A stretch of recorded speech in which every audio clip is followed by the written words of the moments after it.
Ano ang gagawin mo Pag hindi ka pinapansin ng crush mo? Korte naman! Ano kasi kapag nagkaka-crush ka, kung nagkakagusto ka sa isang tao, parang pipilitin mo na mapansin ka niya. So, gagawin mo ang lahat. Diba, kahit na feeling mo naman unreachable siya, imposibleng maging kayo, pero magbabakasakali ka pa Out rin. of your league. O ngayon, hindi ka na ganon.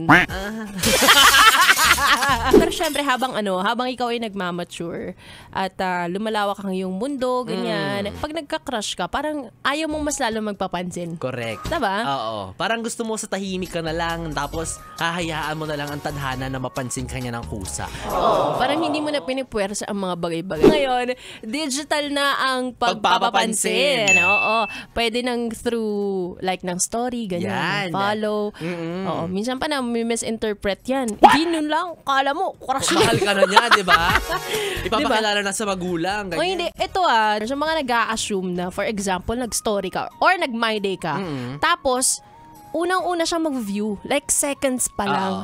Pinaka-ayoko yun sa lahat. Na-assume mo na gusto kita or patay ako sa'yo dahil seconds lang. Hindi ba pwedeng pareho lang tayo nakatambay sa Instagram ng mga panahon na yun? O hindi kaya nag-i-scroll lang talaga ako nung moment na yun. O baka pareho tayo ng screen time, mga ganon. So, wag nyo i-assume at wag nyo gawing batayan yan para masabi nyo na gusto ako nito kasi parang nakabantay siya sa akin.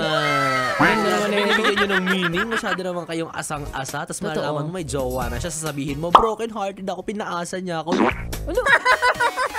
Napayes ka ba sa napanood mo, yes friend? Alam mo na ang gagawin mo, Hit like and subscribe. And click the notification bell para ma-update ka namin. Kung gusto mo, mag-comment ka pa. Hindi ka namin iisnabin.